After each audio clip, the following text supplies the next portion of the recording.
Hi friends, PUBG கேமில் நிறைய map இருக்குது. அதில் இரங்கல் மேப்பை எப்படி கிரியேட் பண்ணாங்க, அதுக்குள்ளே என்னென்ன சுவாரஸ்யமான விஷயங்கள் வச்சுருக்காங்கன்றது தான் இந்த வீடியோவில் நம்ம பார்க்க போகிறோம். நீங்களும் நம்ம சேனலை சப்ஸ்கிரைப் பண்ணலன்னா சப்ஸ்கிரைப் பண்ணிடுங்க. நான் ராஜா, அங்கே வீடியோக்குள்ளே போகலாம்.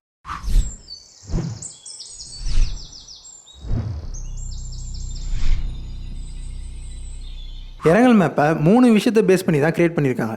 ஒன்று ரஷ்யாவோட ஸ்டைல் இருக்கணும், இன்னொன்று கைவிடப்பட்ட ஐலாண்டாக இருக்கணும், மூணாவது மக்கள் அங்கே ஏற்கனவே வாழ்ந்துருக்கணும்.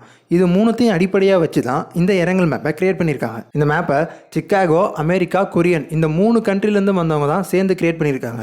ஆக்சுவலாக எல்லாரும் சேர்ந்தா ஈஸியாக முடிச்சலாம்னு நினச்சிருக்காங்க. ஆனால் ஒன்றா உட்காந்து வேலை செய்யும்போது தான் தெரியுது ஒவ்வொருத்தவனோட மைண்ட் செட்டுமே வேறு வேறு மாதிரி இருந்திருக்கு. நிறைய மீட்டிங்ஸ், நிறைய கான்வர்சேஷன், நிறைய ட்ரையல் அண்ட் எரருக்கு அப்புறமா தான் இந்த மேப்பையே க்ரியேட் பண்ணியிருக்காங்க. ஒரு கேம்னா அது யார் வேணாலும் விளையாடுவாங்க. ஸோ ஒருத்தவங்க விளையாடும் போது அந்த இடம் அவங்களுக்கு பழக்கப்பட்ட ஒன்றா இருக்கணும். அதே சமயம் அதில் புதுசாக நிறைய விஷயம் இருக்கணும். அப்போ தான் ஆடியன்ஸோடு அது ரொம்ப ரிலேட் ஆகும். ப்ளஸ் அவங்களுக்கு அது இன்ட்ரெஸ்டாகவும் இருக்கும்.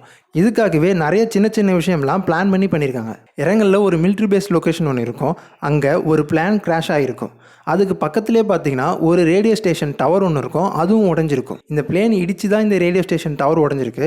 இந்த பிளேன் இடிச்சிருக்குன்னா அப்போ இந்த பிளேனை யார் சுட்டுருப்பா அப்படின்னு நிறைய சின்ன ஸ்டோரி எல்லாமே கூட இந்த லொக்கேஷனில் இருக்குது. இந்த கேமை விளாடும்போது இங்கே நிறைய வீடு இருக்குது, இங்கே எந்த மாதிரியான மக்கள் வாழ்ந்துருப்பாங்க, அவங்களாம் இப்போ எங்கே போயிருப்பாங்க அப்படின்னு ஏதாவது யோசிச்சிருக்கீங்களா?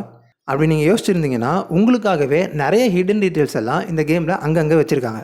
ஈவன் கேரக்டர்ஸோட காஸ்டியூமில் கூட நிறைய அப்டேட் பண்ணியிருக்காங்க.